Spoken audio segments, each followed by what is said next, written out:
इसका रेजिस्टेंस 5 ओम है तो इलेक्ट्रिक करंट में आने नहीं देगा, ठीक है। और ज्यादा अगर इसका रेजिस्टेंस होता तो और नहीं आने देता। तो और गुड इवनिंग, कंडक्टेंस इसका उल्टा होता है, ठीक है। कंडक्टेंस का मतलब है कितना करंट आने दे रहा है उसका मेजरमेंट अगर हम करें तो वो कंडक्टेंस, कितना नहीं आने दे रहा है तो वो रेजिस्टेंस, ठीक है। Okay sir. चलो अब स्क्रीन शेयर करता हूँ। 6-3 हो गए।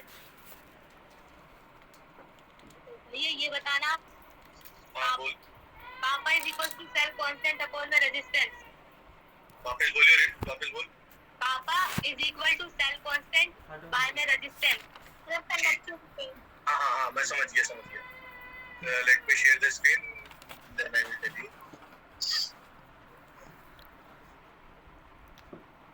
अरे मैंने अभी बोर्ड खोला नहीं था तो मैं स्क्रीन पे क्या व्हाइट बोर्ड व्हाइट शो हो रहा है। अरे फ्याज तो फेस वो करने लग गया, बंद कर। अब मेरी स्क्रीन शो नहीं होगी। पहले ज्वाइन हो जा फ्याज एक बार, तो उसके बाद अपना वो सेटिंग चेंज कर दे जिसकी वजह से स्क्रीन शेयर ऑन हो जाता है, ठीक है। अब हो गया ठीक सब? हाँ एक मिनट मेरी ये स्क्रीन खुल दो तो मैं माइक्रोसॉफ्ट खोल देता हूँ। जो भी ओपन, जब तक मैं डाउट वगैरह ले लेता हूँ तब तक मेरा ओपन हो रहा है सॉफ्टवेयर। हाँ क्यों बोला था? क्योंकि धागा डाल रही हूँ क्योंकि मैंने यहाँ पे लिखा था kappa is equal to cell constant into में कंडक्टेंस। चलिए समझ में आया?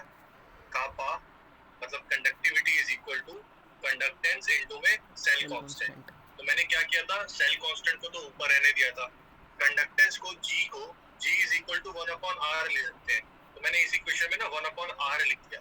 तो सेल कांस्टेंट अपॉन में r का मतलब रेजिस्टेंस। तो kappa इज इक्वल टू कि सेल कांस्टेंट अपॉन में कंडक्टेंस आना चाहिए ना। अपॉन में किससे आएगा? तो डिजाइन में आएगा ना वो तो। नहीं ध्यान से चेक कर एक बार। kappa जो होगा वो सेल कांस्टेंट बाय रेजिस्टेंस ही होगा। वो तो ना इधर-उधर करने में दिक्कत नहीं ना तेरे पास कोई। ये मशीन यही रहता है रे, ये मशीन वही रहता पड़ता है। स्क्रीन शो अप कर, स्क्रीन शेयर अप करते हैं। वो मैंने लिखा तो सही है पर मुझे समझ नहीं आ रहा है ये। तो मेरे को ना वो जो तूने जहाँ पे लिखा है ना वो मेरे को फोटो भेज दियो, मैं वैसे समझाऊंगा, ठीक है। लेकिन मैं अभी कॉपी तरह देख नहीं पा रहा हूँ तो ऐसे मेरे को पता नहीं चल रहा है। ठीक है। तो ये स्क्रीन शॉट पर शो हो रही है? Yes sir. हाँ सर। ओके। तो अब जो हमको टॉपिक, पहले कोई डाउट है? मैंने क्या क्या पढ़ाया था पहले बात कर लेते हैं। मैंने ओम्स लॉ पढ़ाया था, बच्चों वाली चीज। ओम्स लॉ पढ़ा दिया, रेजिस्टेंस पढ़ा दिया, कंडक्टेंस पढ़ा दिया, सेल कांस्टेंट पढ़ा दिया। उसके बाद कंडक्टिविटी पढ़ाया, इलेक्ट्रोलाइट पढ़ाया। इलेक्ट्रोलाइट दो टाइप के पढ़ाए, स्ट्रॉन्ग इलेक्ट्रोलाइट, वीक इलेक्ट्रोलाइट, ठीक है। तो तरुण मुझे ये बता कि स्ट्रॉन्ग इलेक्ट्रोलाइट और वीक इलेक्ट्रोलाइट में फर्क क्या होता है? सर स्ट्रॉन्ग इलेक्ट्रोलाइट मतलब कंप्लीटली वो मतलब आयन में डिसोसिएट हो जाते हैं, और जो वीक होती है वो कंप्लीटली डिसोसिएट नहीं होती। एग्जांपल बोल दोनों के। एग्जांपल जरा दिए एक दोनों के। कोई और दो। स्ट्रॉन्ग में था HCl। हाँ स्ट्रॉन्ग में HCl था, ठीक है। और वीक में? कॉपी देख रहा है क्या? नहीं सर, एथेनॉइक एसिड। तो स्ट्रॉन्ग होते हैं मिनरल एसिड्स और वीक होते हैं ऑर्गेनिक एसिड्स, ठीक है। अब अपने को पढ़ना है types of conductivity. Types of conductivity, conductivity कितने टाइप की होती है, ठीक है। कंडक्टिविटी कितने टाइप की होती है? तो मैंने ये बोला था कि अपने को पढ़ना है दो टाइप की कंडक्टिविटी। दो टाइप की कंडक्टिविटी, एक मोलर कंडक्टिविटी और यही सबसे इंपॉर्टेंट है, अपने को यही बहुत डिटेल में पढ़ना है, मोलर कंडक्टिविटी। बट एक और होता है, एक होता है मोलर कंडक्टिविटी और एक होता है इक्विवेलेंट कंडक्टिविटी। इक्विवेलेंट कंडक्टिविटी, ठीक है। ये दोनों अपने को पढ़ना है। ये तो मैंने लास्ट क्लास में भी तुम्हें हेडिंग डलवाई दी थी, है ना? सबने लिख दिया था ये? तो आगे अच्छा ये जरा मिटा है, ये लास्ट क्लास का तो नहीं है। ओम्स लॉ वगैरह नहीं ये तुम्हारा नहीं है, हटाओ उसको, मिटा देते हैं। मैंने हेडिंग तो डाल दी थी ना सबने, जिसने नहीं भी डाली थी वो डालो, जब तक मैं इसको इरेज कर दूंगा।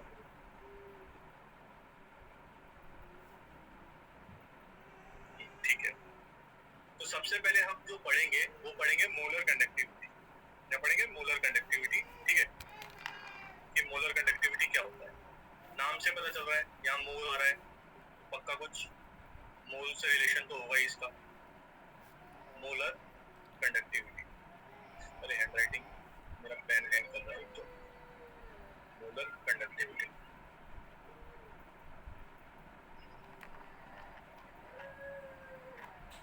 ठीक है,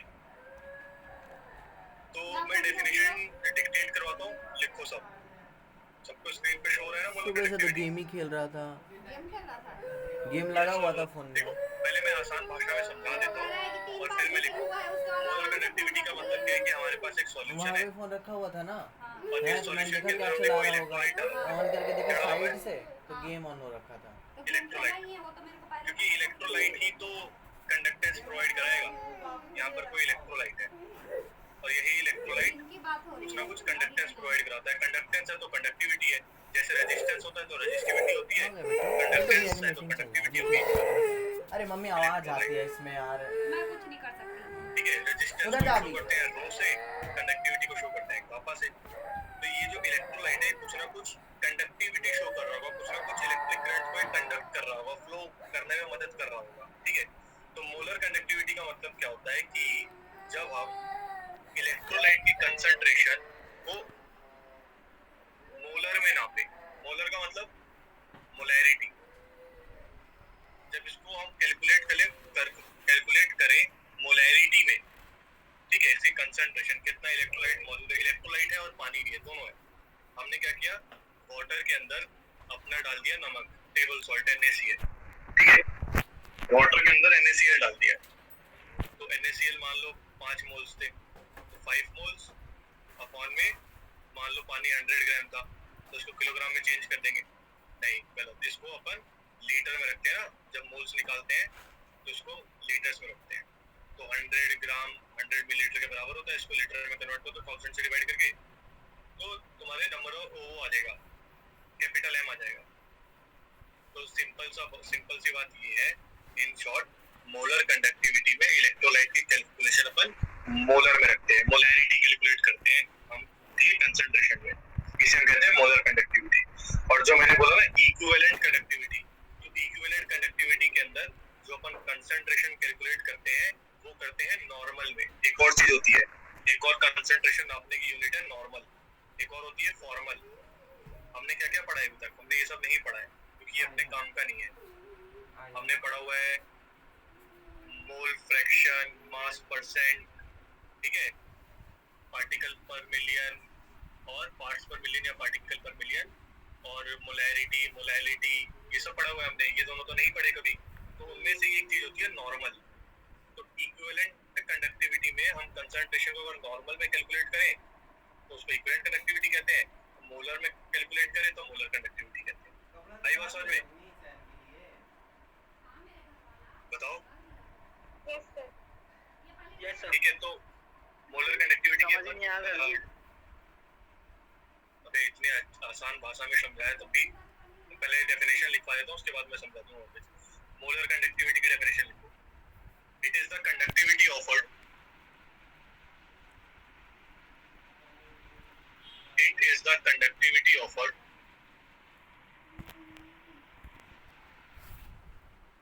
by an electrolytic solution. It is a conductivity offered by an electrolytic solution having concentration 1 molar, having concentration 1 molar,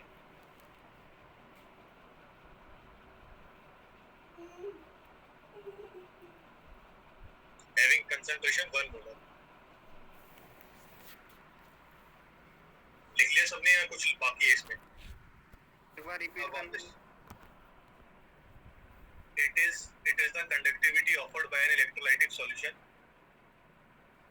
having concentration 1 molar। अब इधर देखो ध्यान से, ये जो तुम्हें सामने स्क्रीन पे शो हो रहा है, इस कंटेनर के अंदर एक इलेक्ट्रोलाइट है, ठीक है, तो ये इलेक्ट्रोलाइट कितनी कंडक्टिविटी ऑफर करेगा, ये इलेक्ट्रोलाइट कितनी कंडक्टिविटी ऑफर करेगा अगर मैं इसकी कंसंट्रेशन को 1 मोलर ले लूं। तो इसे कहेंगे हम मोलर कंडक्टिविटी। ठीक है, अब बात समझ में आई? ये इलेक्ट्रोलाइट कितनी कंडक्टिविटी अपने को प्रोवाइड कराएगा, ऑफर करेगा अगर मैं इसकी कंसंट्रेशन 1 मोलर ले लूँ। फिर मैं बताता हूँ ये 1 मोलर जो हमने लिया है ये डेफिनेशन को ऐसे अच्छा बनाने के लिए, बट हर बार 1 मोलर नहीं लेंगे, 5 मोलर 10 मोलर 20 मोलर कुछ भी ले सकते हैं हम सवाल करते टाइम पे।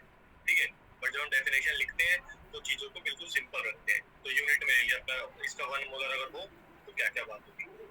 अगर मैं इसको मैथमेटिकल फॉर्म में आऊँ यहाँ पे, तो मैथमेटिकल फॉर्म में ये होता है कि अच्छा हाँ, कंडक्टिविटी को ना ऐसे शो करते हैं, ध्यान से देखना, कंडक्टिविटी को ऐसे शो करते हैं ऐसे, और मोलर कंडक्टिविटी है तो मैंने ऐसे लिख दिया है क्योंकि यहाँ पे मोलर तो होता नहीं, तो स्मॉल एम लिखो कैपिटल एम लिखो फर्क नहीं पड़ता। ये है कंडक्टिविटी, ऐसे शो करते हैं अपन। ठीक है, इसको केमिस्ट्री में लोग शायद लैम्डा ही बोलते हैं इसको भी, मैं पूरा श्योर नहीं हूँ बट बनाते तो ऐसे ही हैं, इसको लैम्डा ही बोलते हैं। बट लैम्डा तो हमारा वाला फिजिक्स वाला लैम्डा तो ऐसे होता था, बेटे केमिस्ट्री में थोड़ा अलग बनाते हैं कि बच्चे कंफ्यूज ना हो जाए। तो ये केमिस्ट्री में भी लैम्डा आता है जब स्ट्रक्चर ऑफ एटम वाला हम चैप्टर पढ़ते हैं वेवलेंथ के लिए। ठीक है, अच्छा तो मोलर कंडक्टिविटी जो है वो होता है गापा इनटू में हाउजेट गैस का मैथमेटिकल इक्वेशन टाइप अपॉन में कंसंट्रेशन। सी कंसंट्रेशन है, यहाँ पे सी लिख दो या तो मोलर लिख दो, यहाँ पे सी का मतलब है कंसंट्रेशन।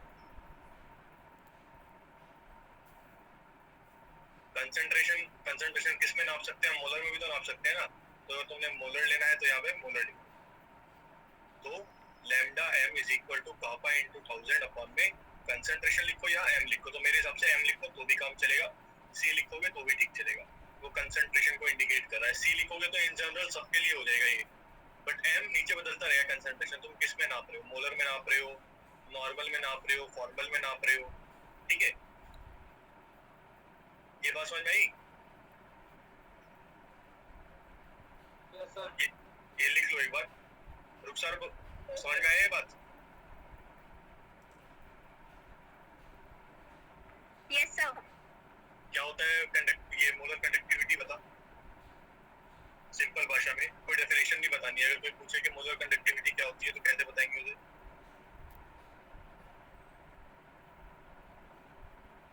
हमारे पास देख ऐसे बताना है अपने को कि मोलर कंडक्टिविटी क्या होती है। हमारे पास एक इलेक्ट्रोलाइट है, हमारे पास एक इलेक्ट्रोलाइट है, तो वो इलेक्ट्रोलाइट कितनी कंडक्टिविटी ऑफर करेगा हमें अगर हम उसी कंसंट्रेशन को 1 मोलर ले तो। The conductivity offered by an electrolytic solution having concentration 1 molar.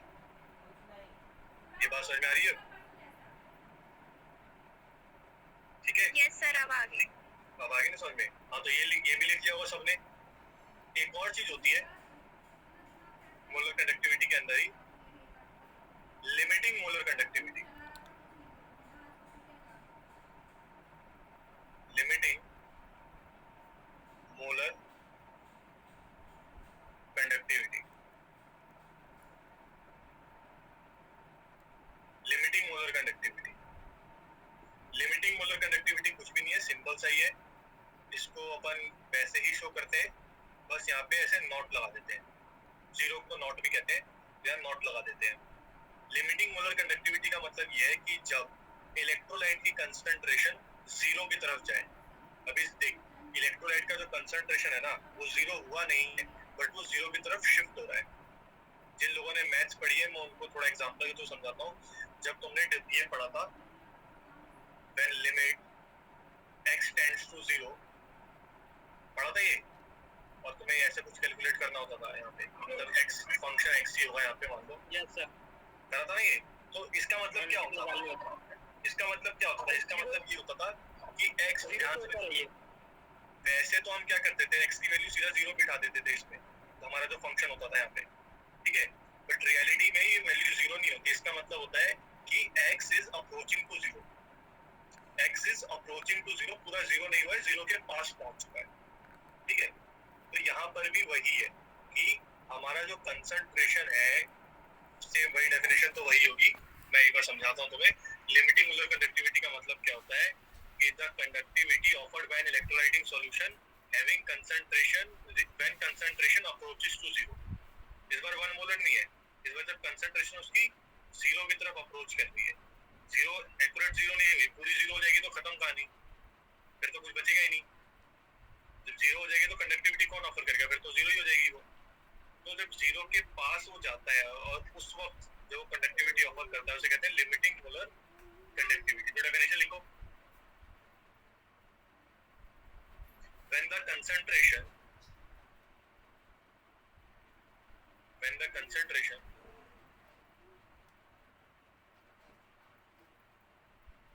concentration approaches to zero, when the concentration approaches to zero, the molar conductivity is known as limiting molar conductivity. When the concentration approaches to zero, the molar conductivity known as limiting molar conductivity.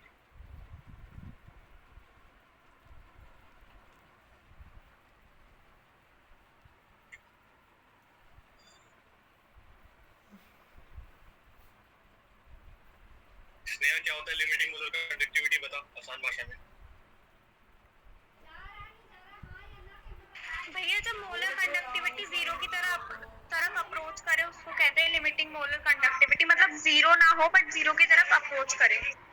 ठीक है, molar conductivity नहीं zero की तरफ, उसकी concentration, when the concentration approaches to zero, तो molar conductivity को limiting molar conductivity कहते हैं। ठीक है, जो इलेक्ट्रोलाइट है हमारा, अगर उसकी कंसंट्रेशन जीरो की तरफ अप्रोच करती है, ठीक है, तो तुम लोगों को ये लिमिटिंग मोलर कंडक्टिविटी में ना कोई तुमसे पूछने वाला है, बस तुमको ये डेफिनेशन याद रखनी है। ठीक है, अब लिमिटिंग वापस से आएंगे मोलर कंडक्टिविटी पे, क्योंकि वही अपने को डिटेल में करना है, बट उससे पहले जो अपनी सेकंड क्लासिफिकेशन थी इक्विवेलेंट मोलर कंडक्टिविटी, उसको एक बार कर लेते हैं, फिर वापस से आएंगे दूसरे वाले, क्योंकि इसको भी बस हमें डेफिनेशन पढ़ना है। इक्विवेलेंट कंडक्टिविटी, हेडिंग डाल लो इक्विवेलेंट कंडक्टिविटी।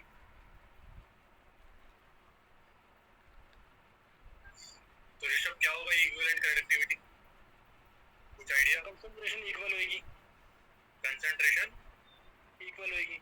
नहीं, और भी बताओ, तरुण बताओ।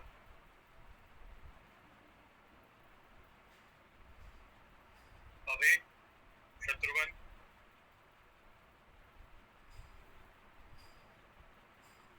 नितिन बोल, प्यास तो कुछ भी बोल देगा। तो इसका कंसंट्रेशन नॉर्मलिटी मिलेंगे और क्या, मोलरिटी के अलग। हाँ बिल्कुल ठीक, यही है जवाब। इक्विवेलेंट कंडक्टिविटी में क्या होगा कि हमारे पास ये एक इलेक्ट्रोलाइट है,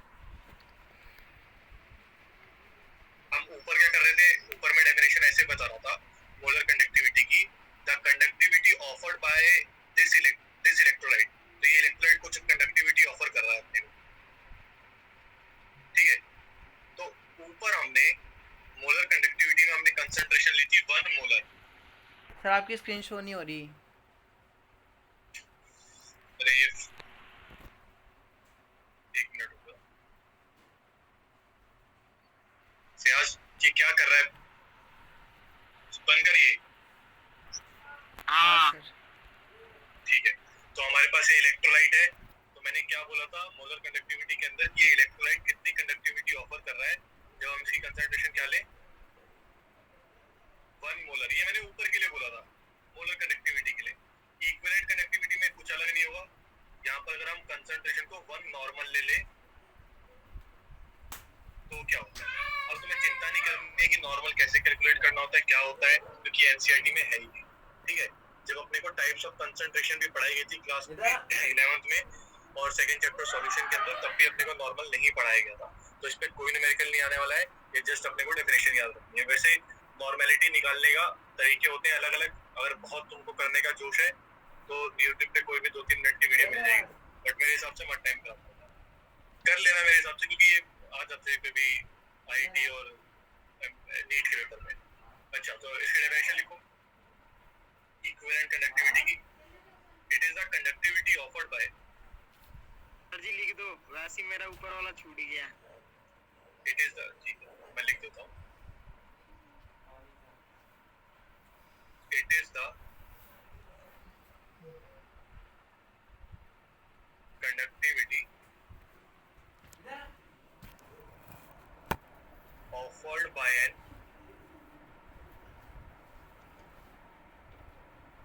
electrolytic solution. It is the conductivity offered by an electrolytic solution having concentration. कितना concentration होगा? One normal Having concentration 1 normal. हो गया? ये होता है equivalent conductivity. और ऐसे बनाना चाहो तो बना लो सिंपल. जब तुम कॉपी में याद करने जाओगे तो सीधा डायग्राम देख के तुम्हें याद हो जाएगी. ये इलेक्ट्रोलाइट है, ये कंडक्टिविटी ऑफर कर रहा है. अगर इसका नॉर्मल कंसंट्रेशन ये लिख लेना ना तो मुझे बता देना, मैं फिर आगे बताऊं.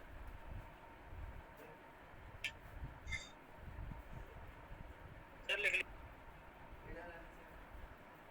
उसका मैथमेटिकल स्टेटमेंट क्या होगा वो भी यहाँ लिख देता हूँ मैं. देखो तो इक्विवेलेंट कनेक्टिविटी को भी वही EQ लिखते हैं यहाँ पे.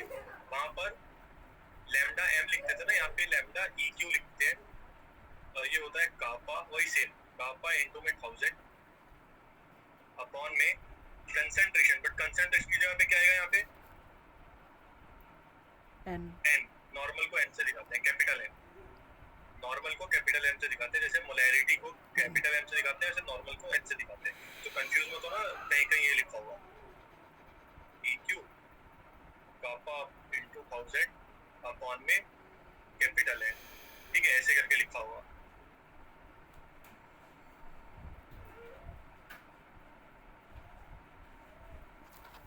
ओके, तो shall we move on?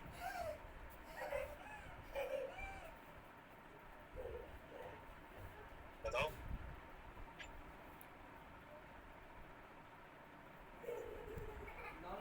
अरे कोई तो बोलो. तो क्या पूछ रहे हो? मैं पूछ रहा हूँ. अरे मैंने पूछा कि आगे बढ़े. यस हाँ, सर. सर. जी अंग्रेज चले गए, अंग्रेजी बोल रहे, समझ कैसे आएगा? तेरे को नहीं आया ना, बाकी बाकी भी तो नहीं बोल रहे थे. बाकियों को भी नहीं आया, इसलिए किसी ने नहीं बोला. सुना नहीं ना. अब इधर देखो, हेडिंग डालते हैं. देखो अब अपने को पता है क्या पढ़ना है कि कौन. देखो मैंने पहले बताया था अपने को दो चीज थी, मोलर कंडक्टिविटी और नॉर्मल और इक्विवेलेंट कंडक्टिविटी. इसको इक्विवेलेंट कंडक्टिविटी बोल देते हैं. तो अपने को ना ये मोलर कंडक्टिविटी को ही डिटेल में पढ़ना है. नॉर्मल कंडक्टिविटी खत्म या इक्विवेलेंट कंडक्टिविटी खत्म, वो अपने को नहीं पढ़ना था डिटेल में. तो अपने को अब मोलर कंडक्टिविटी को डिटेल में पढ़ना है. तो अब हेडिंग डालेंगे हम कौन कौन से ऐसे फैक्टर्स हैं जो कि मोलर कंडक्टिविटी को इफेक्ट कर सकते हैं. Factors affecting molar conductivity. Molar conductivity कौन कौन से ऐसे फैक्टर्स हैं जो कि मोलर कंडक्टिविटी को इफेक्ट करते हैं. ये टॉपिक का नाम है. ठीक है,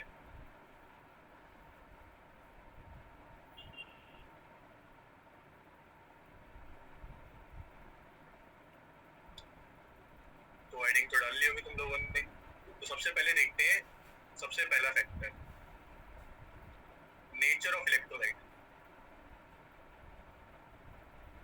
इसका मतलब क्या है? इस लाइन का मतलब क्या है? Factors affecting molar conductivity. फ्याज इसका मतलब क्या है? क्या पढ़ने वाले हैं इसके अंदर? शेयर के बारे क्या में. मतलब है इसका?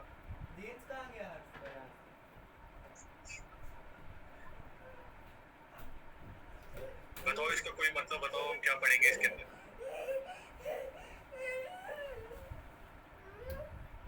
इलेक्ट्रोलाइट का सर नेचर पढ़ेंगे. एक एक करके बोलो. सर तो मोलर कंडक्टिविटी को सर वो फैक्टर्स जो मतलब मोलर अरे चुप हो जा यार, बोलने का मौका दिया कर. कर दे तो मोलर कंडक्टिविटी भी चेंज हो जाए. हाँ ठीक है, हम वो चीजें पढ़ने वाले हैं, ऐसे वो फैक्टर्स जिसको हम बदले, अगर जिसको हम चेंज करें तो मोलर कंडक्टिविटी में भी उस पर कुछ असर पड़ेगा. फैक्टर्स ऐसे कौन कौन से फैक्टर्स हैं जो कि मोलर कंडक्टिविटी को अफेक्ट करेंगे. ठीक है, जैसे तुम्हारी क्लास को अफेक्ट करने के लिए हम क्या कर सकते हैं?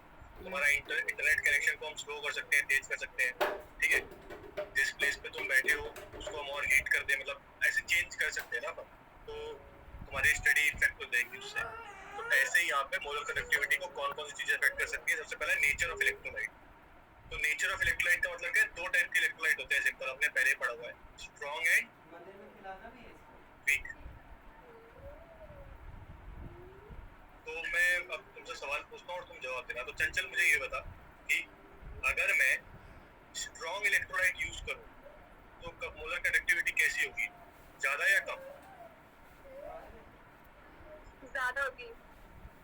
ज्यादा होगी। और मैं वीक करूंगा तो कम होगी। तो कम होगी। कम होगी। सिंपल। व्हाई? ऐसा क्यों?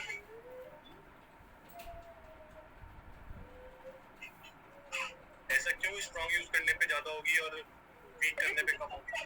क्योंकि कंसंट्रेशन ज्यादा होगी ना।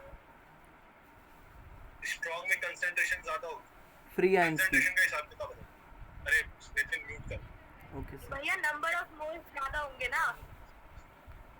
मतलब मैं समझ गया तेरे कहने की बात। नितिन आप बोल, मैं शांत रहता हूँ, बोलो। सर उसमें फ्री आयंस होंगे जिससे इसमें कंडक्टिविटी बढ़ेगी इसकी। देखो मेरी बात ध्यान सुनो। स्ट्रॉन्ग वाले में ज्यादा आयंस टूटेंगे, ठीक है। स्ट्रॉन्ग वाले में अगर हम इसके 100 मॉलिक्यूल्स ले रहे हैं तो लगभग 90 टूट जाएंगे। तो यहाँ पे ज्यादा फ्री आयंस मौजूद होंगे। ज्यादा फ्री आयंस मौजूद होंगे तो ज्यादा कंडक्टिविटी। सिंपल। यहाँ पे कम होंगे, लेस फ्री आयंस तो लेस कंडक्टिविटी। तो यहाँ पर इलेक्ट्रोलाइट अगर स्ट्रॉन्ग है तो मोलर कंडक्टिविटी भी ज्यादा होगी। तो स्ट्रॉन्ग के अंदर क्या होगा, मोलर कंडक्टिविटी ज्यादा होगी। और इसमें मैं कोई डेफिनेशन वगैरह नहीं लिखनी क्योंकि तुम्हें बस ऐसे ही याद रखना है। और वीक में कम होगा ये, बस तुम्हें ऐसे एरो डाल के लिख दो क्योंकि ये बिल्कुल कॉमन सेंस वाला है। नेचर ऑफ इलेक्ट्रोलाइट में स्ट्रॉन्ग में तो ज्यादा कंडक्टिविटी होगी, वीक में कम होगी। Simple.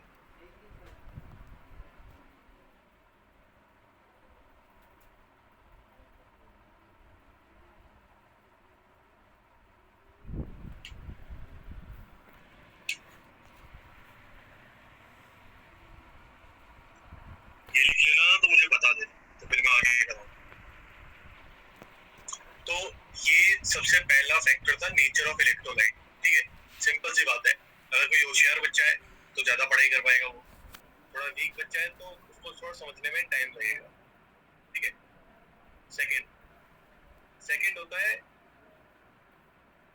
Concentration, effect of concentration.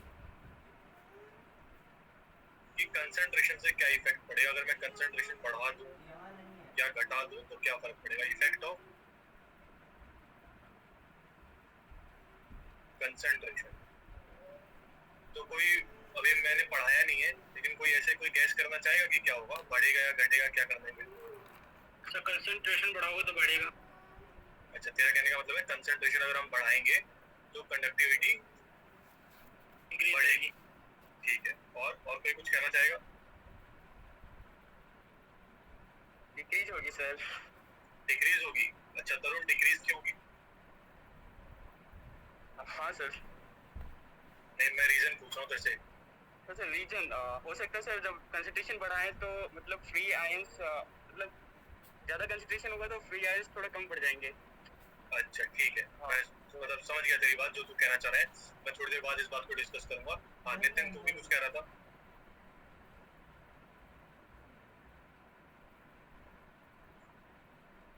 ठीक है, कुछ नहीं कह रहा था तो अच्छा ही है। देखो, सेकंड है इफेक्ट ऑफ कंसंट्रेशन।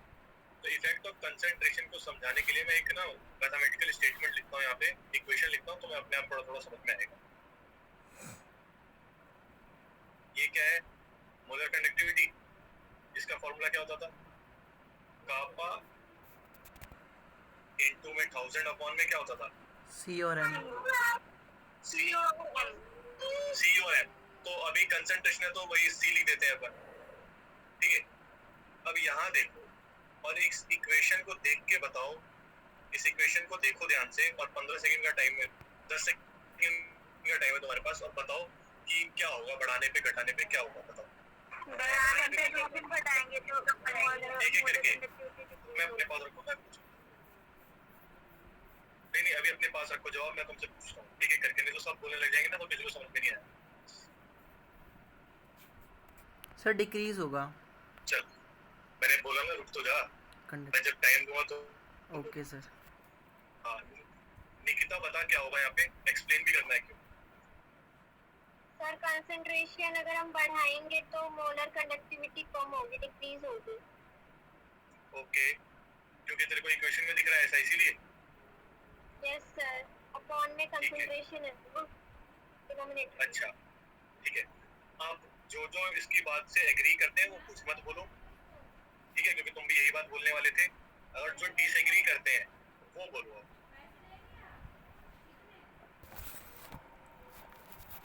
ज्यादा होगा सर। मतलब अच्छा हाँ, फयाज तो बोलना चाहता है कि अगर हम कंसंट्रेशन को बढ़ाएंगे तो मोलर कंडक्टिविटी बढ़ेगी। Yes sir. ठीक है क्यों ऐसा, जब तेरे को साफ या नजर आ रहा है molar conductivity is inversely proportional to concentration. इसको या तो ये पढ़ सकते हैं ना, molar conductivity is directly proportional to 1/c। तो यहाँ पे अपने को साफ नजर आ रहा है अगर हम कंसंट्रेशन को बढ़ाएंगे तो मोलर कंडक्टिविटी क्या हो जाएगी, डिक्रीज। तो तरुण जो तूने शुरुआत में बोला था ना कि क्या पता कंसंट्रेशन बढ़ाने से आयंस कम हो जाते होंगे, बिल्कुल यही रीजन है इसका, यही रीजन है इसका। अच्छा इसको ना एक और तरीके से देखते हैं, ये तो अपने को दिख रहा है, ये तो हमने पढ़ा हुआ था। एक और चीज होती है concentration is directly proportional to 1/d होता है। तो थोड़ा ध्यान लगाओ, डी का मतलब क्या हुआ यहाँ पे, डी का मतलब होता है यहाँ पे डाइल्यूशन।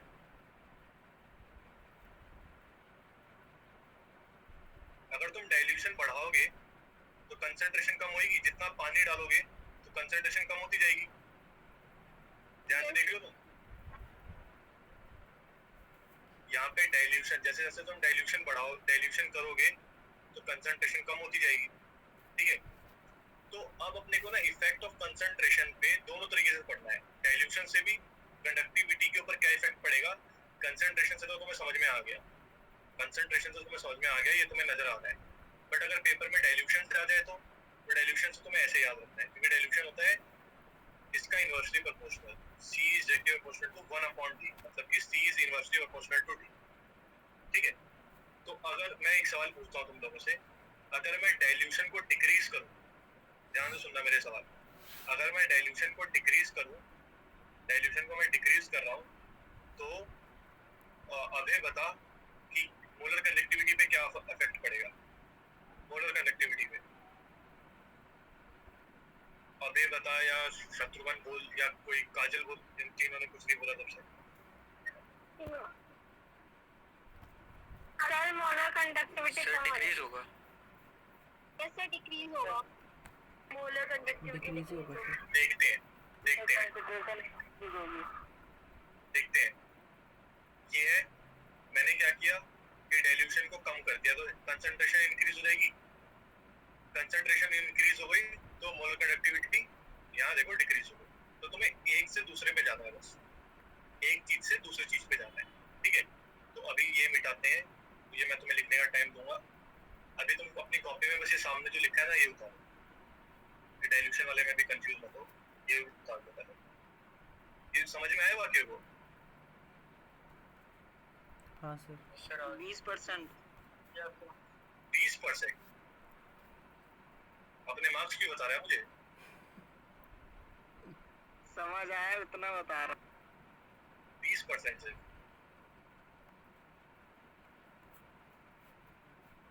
पहले उतार ले, फिर मैं और बताता हूँ अभी आगे।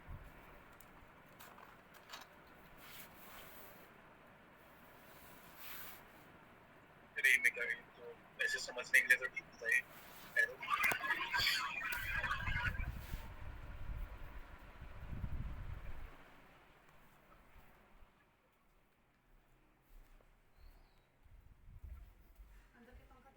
तो मैं भी ना इसका ग्राफ वगैरह भी बनाऊंगा, ये तो तुमने लिख लिया, और साइड में ये भी लिख लेना, ये भी नीचे लिख लेना, और यहाँ लिख देना कि डी का मतलब क्या होता है। डी का मतलब है डाइल्यूशन, पानी। डी का मतलब है डाइल्यूशन।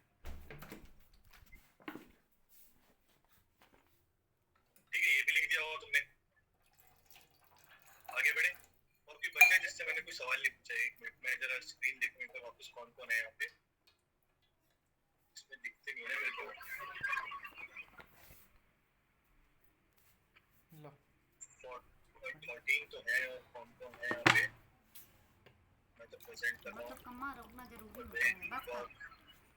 कमल से नहीं पूछा मैंने कुछ सवाल, और बाकी तो मैं पूछ ही रहा हूँ, तुम लोगों को तो याद ही रहता है मुझे।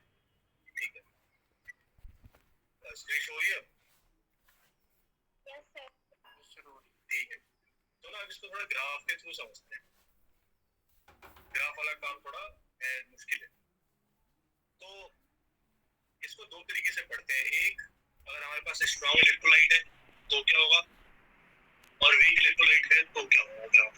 ठीक है, तो पहले मैं ग्राफ बनाता हूँ स्ट्रॉन्ग के लिए, HCl के लिए, फिर मैं बनाऊंगा वीक के लिए। वीक में ले लूंगा इथेनोइक एसिड। ठीक है, तो सबसे पहले स्ट्रॉन्ग के लिए मैं ग्राफ बनाता हूँ यहाँ पे, और फिर देखते हैं क्या क्या होगा। तो पहले तो अपनी एक्सेस बना लेते हैं।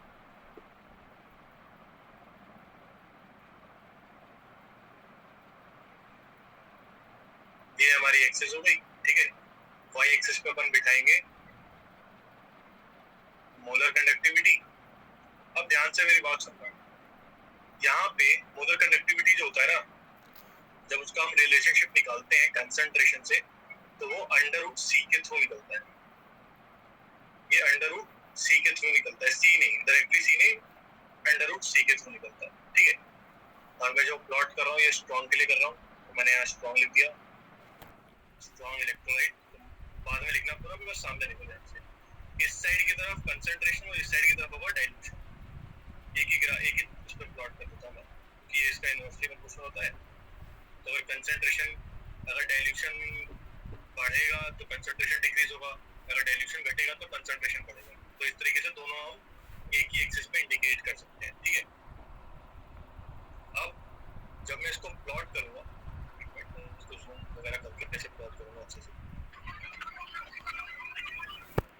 हाँ, तो चलो प्लॉट करते हैं इसको। ये कंसंट्रेशन क्या ऊपर आपने रूट क्यों लगाया है?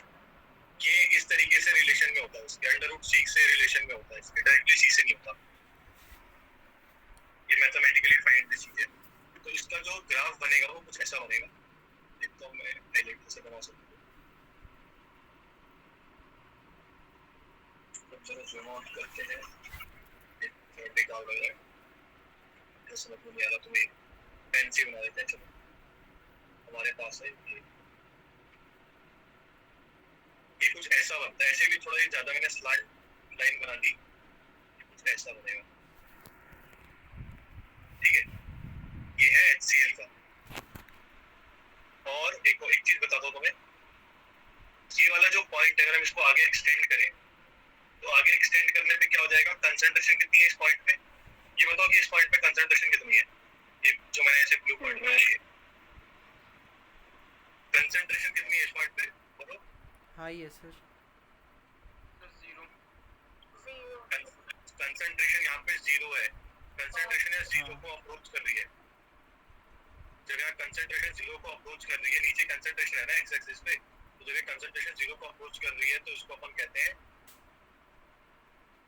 Limiting molar connectivity. ये पूरी वाई एक्सिस तो मोलर कनेक्टिविटी को ही इंडिकेट कर रहा है, बट ये वाला जो पर्टिकुलर पॉइंट है जहाँ पर कंसंट्रेशन 0 को अप्रोच कर रहा है, इसको अपन कहेंगे limiting molar connectivity. Limiting molar conductivity. ठीक है, तुम पूरा अच्छे से लिख देना। तो ये HCl का ग्राफ कुछ ऐसा बनता है। ये स्ट्रॉन्ग इलेक्ट्रोलाइट है तो ठीक है, 0 से कम नहीं हो सकता, 0 से कम नहीं, कंसंट्रेशन 0 से कम नहीं होगा। अच्छा, इसमें एक और चीज बताता हूँ, देखो मेरे को दूसरा पेन चूज कर लेते तो अच्छे से समझ में आएगा। ग्रीन कर लेते हैं। चलो देखो, इस वाले पॉइंट पे देखते हैं। तुम्हें ये सब नहीं बनाना है जो मैं आप बना रहा हूँ।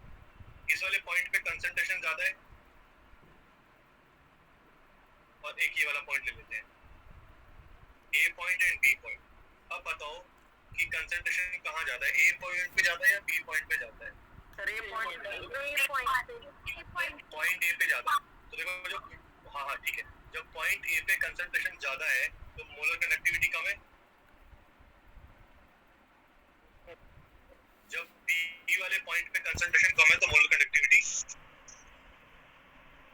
ज्यादा है। तो तुम इसको ग्राफ के थ्रू भी रीड कर सकते हो।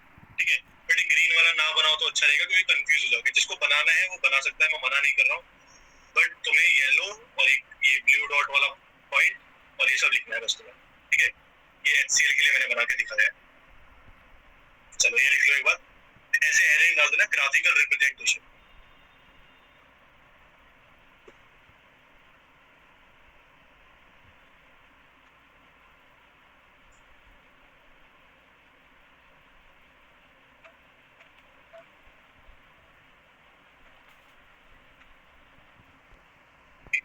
महिलाएं बताएं। सर इसमें कंसंट्रेशन कहाँ पे ज्यादा होगी? यहाँ पे कंसंट्रेशन ए वाले पॉइंट पे ज्यादा है ना, देख कंसंट्रेशन इधर की तरफ इंक्रीज हो रहा है। जब हम लेफ्ट टू राइट मूव कर रहे हैं तो ए वाले पे कंसंट्रेशन ज्यादा है और बी वाले पे कंसंट्रेशन कम है। ये मान ले 5 है, ये 10 है, ठीक है। Okay sir. ये किसने, काजल ने पूछा था ये? सर ये कंफ्यूज हो गई थी मोलर कंडक्टिविटी उसमें। नहीं मैं पूछ रहा था कि किसकी आवाज है, क्योंकि मैंने बहुत देर बाद ऐसा सुना। ठीक है, सबने उतार लिया ये। अब वीक के लिए देखते हैं, तो बाकी काम तो सब सेम होगा, ठीक है। ये सब तो वही है सेम, यहाँ डायल्यूशन और यहाँ पे डेल्टा सी, ये है वीक के लिए, वीक इलेक्ट्रोलाइट के लिए, ठीक है। अब ना वीक इलेक्ट्रोलाइट में कुछ दिक्कत है। वीक इलेक्ट्रोलाइट की दिक्कत तुमको भी पता है कि वो कंप्लीटली डिसोसिएट नहीं होता है, वो कंप्लीटली डिसोसिएट नहीं होता है, तो उसका कुछ ग्राफ ऐसे बनता है। एक वक्त के बाद इसकी वाली जो लाइन है ये इसके पैरेलल हो जाती है, क्योंकि आयन जितने टूटने होते हैं ना उतने टूट जाते हैं, खत्म कहानी उसकी, उसके आगे टूटना ही बंद हो जाते हैं। इसका जो कुछ ग्राफ होता है वो कुछ ऐसा कर्व बनता है और एक पॉइंट के बाद इसके पैरेलल आना शुरू हो जाता है, ठीक है। क्योंकि जितने मॉलिक्यूल्स इसके टूटने थे उतने टूट गए, उससे ज्यादा आगे टूटेंगे भी नहीं, क्योंकि बेकार है। वीक तो ऐसे ही बेकार होता है, लेकिन अपने को वीक को ही बढ़िया करना है, क्योंकि स्ट्रॉन्ग इलेक्ट्रोलाइट तो स्ट्रॉन्ग है, बढ़िया है, उसमें सब कुछ अच्छा है, बट वो महंगा भी है। तो हम क्या करते हैं, जो वीक होता है उससे ही उसको हम ठीक करने की कोशिश करते हैं। उसको हम चाहते हैं कि और बढ़िया बना दे, इसके और आयंस तोड़ दे। तो आगे की जो भी पढ़ाई होगी ना उसमें हम यही पढ़ेंगे कि वीक इलेक्ट्रोलाइट को कैसे हम स्ट्रॉन्ग इलेक्ट्रोलाइट की तरफ कन्वर्ट करें।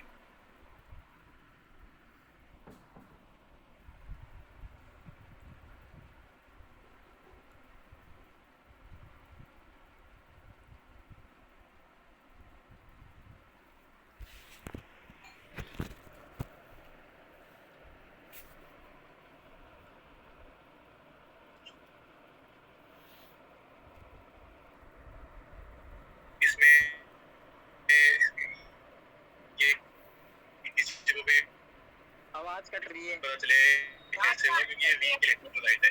वीक में यही दिक्कत है सर आपकी वॉइस ब्रेक हो रही है। जब यहाँ कंसंट्रेशन थोड़ी कम, तो मेरी आवाज कट रही है। अब भी ब्रेक हो रही है, कंसंट्रेशन स्लो हो गया होगा, 1 मिनट रुक जा। सर अब ठीक है सब कुछ, ठीक है। जो बीच में कुछ इंटरनेट कनेक्शन इशू हो रहा था, देखो। तो मैं ये इसने ना ऋषभ ने ये पूछा कि ये वीक वाला थोड़ा समझा दो। वीक वाले में दिक्कत ये है ना कि ये किसी के समझ में ही नहीं आता है, बाहर ही है समझ के, क्योंकि इसके सारे मॉलिक्यूल्स नहीं टूटते हैं। शुरुआत में ये कुछ इसके पार्ट यहाँ से यहाँ तक तो अगर हम देखें तो ये स्ट्रॉन्ग की तरह बिहेव कर रहा है। जितने टूटने थे तब तक ये स्ट्रॉन्ग की तरह बिहेव कर रहा है, बट आफ्टर अब ये अब कांस्टेंट होता जा रहा है, क्योंकि इसके जितने टूटने थे वो टूट गए, अब इससे ज्यादा नहीं टूट सकते। ये दिक्कत है यहाँ पे, ठीक है। उसके बाद तो ये पैरेलल होता जा रहा है, कांस्टेंट होता जा रहा है, इक्विलिब्रियम इसने रीच कर लिया है, ठीक है। ये दिक्कत है यहाँ पे। अब हमने सबसे पहले पढ़ा, 2 फैक्टर्स पढ़ लिए। सबसे पहले नेचर पढ़ा, दूसरा कंसंट्रेशन पढ़ा, तीसरा पढ़ते हैं टेम्परेचर।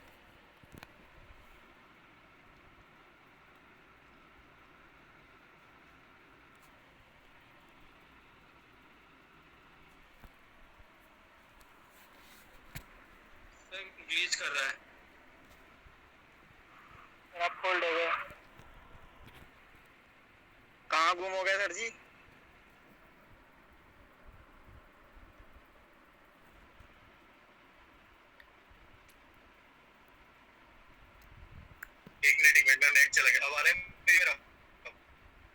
आवाज आ रही है मेरी? Yes sir. Yes sir hello hello hello hello, hello chat. Yes sir, आ रही है आवाज। अब आ रही है? अरे मेरे बीच में हाँ।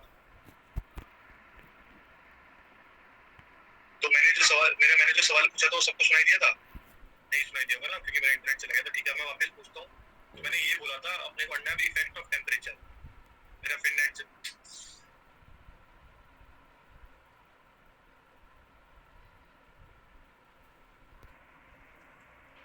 आ रही है? यस सर, आ रही है आवाज। अब आ रही है? अरे मेरा इंटरनेट ही बार बार यस सर। पिछले कुछ मिनटों में आ रहा है, जा रहा है। अब आ रही है मेरी बात सबको? सारे बताओ। हल्की आ रही है, रुक जा रही है बीच में। हाँ अभी थोड़ा उसको टाइम लगेगा स्टेबल होने में, रुक जाओ। ठीक है, तो मैंने स्क्रीन शेयर ऑफ कर दिया था, वापस स्क्रीन शेयर कर डालता हूँ ऊपर। हाँ मैं ये बोल रहा था कि अपने को पढ़ना है इफेक्ट ऑफ टेम्परेचर। आवाज कट आ रही है? यहाँ पे आ रही है। अपने आप ही कट जा रही है थोड़ी देर। एक बार क्लियर आ रही है फिर कट रही है। कोई नहीं, मैं स्क्रीन पे लिखता हूँ ना, स्क्रीन पे लिखूंगा तो तुम्हें वैसे ही समझ में आ ही जाएगा। अगर आवाज बाई चांस कटेगी तो ये सिंपल से टॉपिक है, तो फटाफट इनको कर देते हैं। तो इफेक्ट ऑफ टेम्परेचर में क्या होता है कि टेम्परेचर, अब थोड़ा मैं समझाता कम हूँ और लिख ज्यादा देता हूँ कि आखिरी कुछ वैसे भी मिनट बचे। Temperature is directly proportional to molar conductivity. तो इसका मतलब क्या हुआ कि अगर हम टेम्परेचर को इंक्रीज करेंगे तो और भी आयंस टूटेंगे। ठीक है, तो मैं लिख देता हूँ with increase in temperature, with increase in temperature the molar conductivity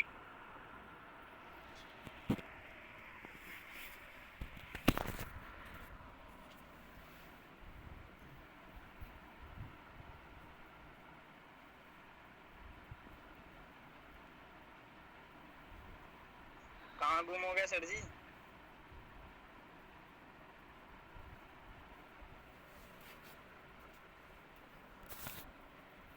YouTube, मुझे पता है मेरा इंटरनेट बार बार आ रहा है जा रहा है, इसलिए मैं लिख रहा हूँ। कोई बात नहीं अगर मेरी आवाज ब्रेक भी हो रही हो तो। YouTube,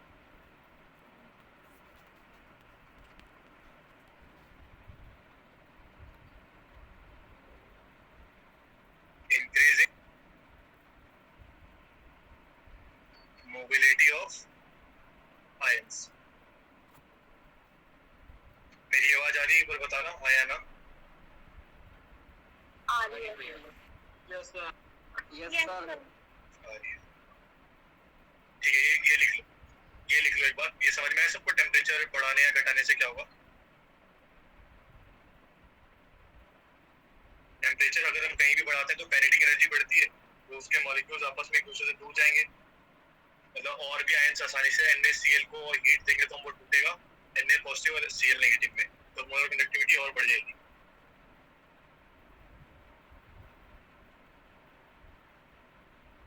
NaCl सर जी उदाहरण है इसका? मतलब मैं ऐसे बता रहा हूँ, अगर इसमें अगर हमने हीट बढ़ाया, टेम्परेचर बढ़ाया तो टूट जाएगा ना और अच्छे से।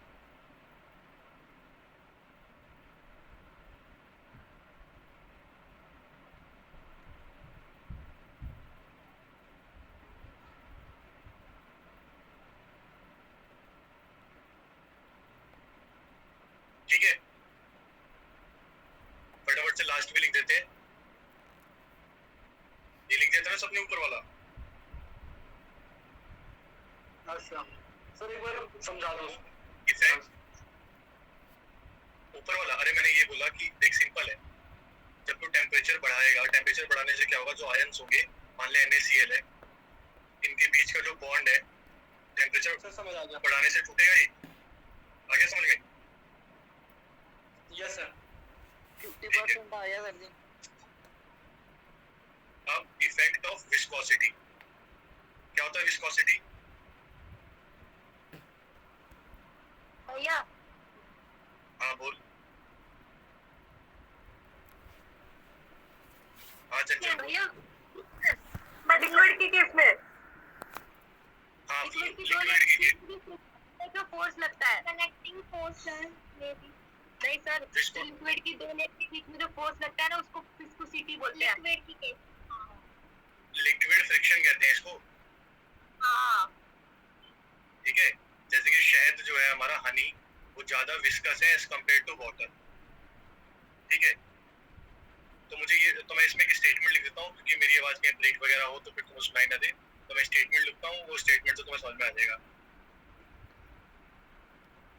ग्रेटर द विस्कोसिटी, जितनी ज्यादा विस्कोसिटी होगी,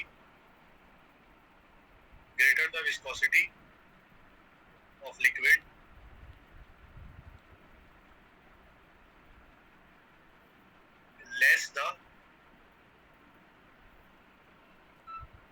less the mobility of ions।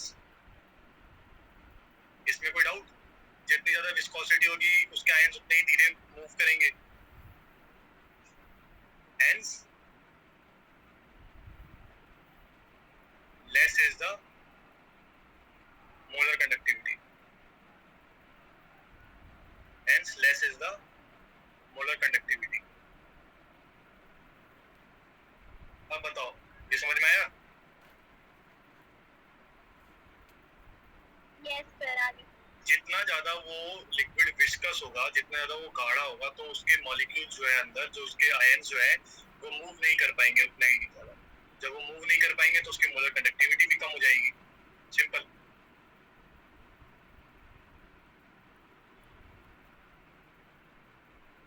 Sir एक बार ये फिर से समझा दो। अच्छा, मैंने ये बोला, अब तो एक एग्जांपल लेके समझाता हूँ। हमारे पास है हनी और एक तरफ है वाटर, ठीक है। अब ये बता कि मैंने अगर सरफेस पे हनी को ऐसे फेंका और वाटर को फेंका तो कौन ज्यादा दूर तक ट्रेवल करेगा? वाटर। ठीक है, वाटर ज्यादा दूर तक ट्रेवल करेगा, बिकॉज वाटर की जो लेयर्स हैं, वाटर की एक लेयर और दूसरी लेयर के बीच में उतना ज्यादा फोर्स ऑफ अट्रैक्शन नहीं है, वो आराम से मूव कर पाती है, ज्यादा दूर तक ट्रेवल करेगी। इसका मतलब ये है कि वाटर के अंदर जो H पॉजिटिव आयंस और OH नेगेटिव आयंस है वो भी ज्यादा दूर तक ट्रेवल कर पाएंगे, ठीक है। बट हनी के अंदर, जिसको हम शहद कहते हैं, वो उतनी दूर तक ट्रेवल नहीं कर पाएगा, क्योंकि इसकी एक लेयर और दूसरी लेयर के बीच में कुछ फोर्स ऑफ अट्रैक्शन है, तो जिसकी वजह से इसके अंदर के जो आयंस हैं वो भी उतनी दूर तक मूव नहीं कर पाएंगे। तो इसीलिए इसकी मोलर कंडक्टिविटी हनी की कम होगी और वाटर की ज्यादा होगी। तो जो लिक्विड जितना ज्यादा विस्कस होगा उसकी मोलर कंडक्टिविटी इतनी ही कम होगी। ओके तो सर। सिंपल ऐसे याद रखो, viscosity is directly proportional to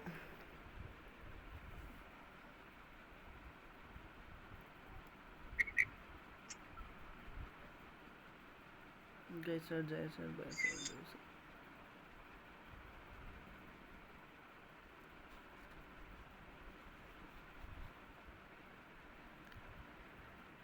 sir ऊपर करना स्क्रीन थोड़ा, हमें लिखा नहीं। ठीक है, ठीक है। जो मैं जूम आउट कर देता हूँ, तुम स्क्रीनशॉट ले सकते हो अगर चाहो तो। और भी जूम आउट करना है?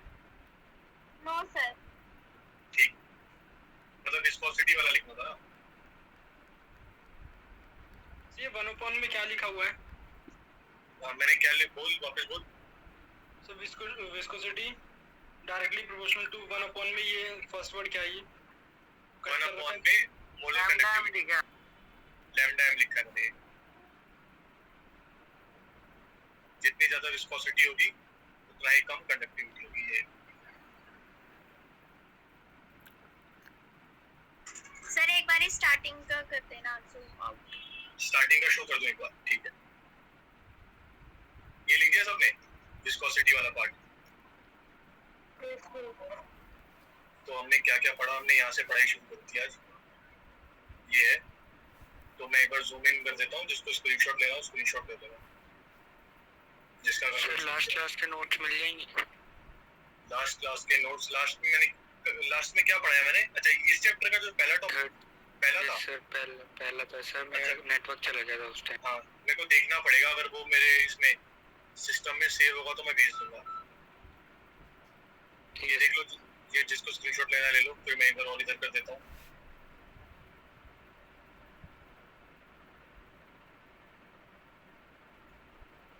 एक दो तीन, फिर अब आगे बढ़ते हैं। अब तो लिख ही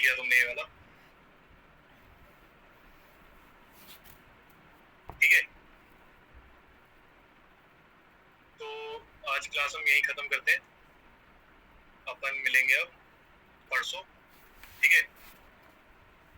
चलो बाय। सर जी मोलर कंडक्ट ये इसका मोलर कंडक्टिविटी के बाद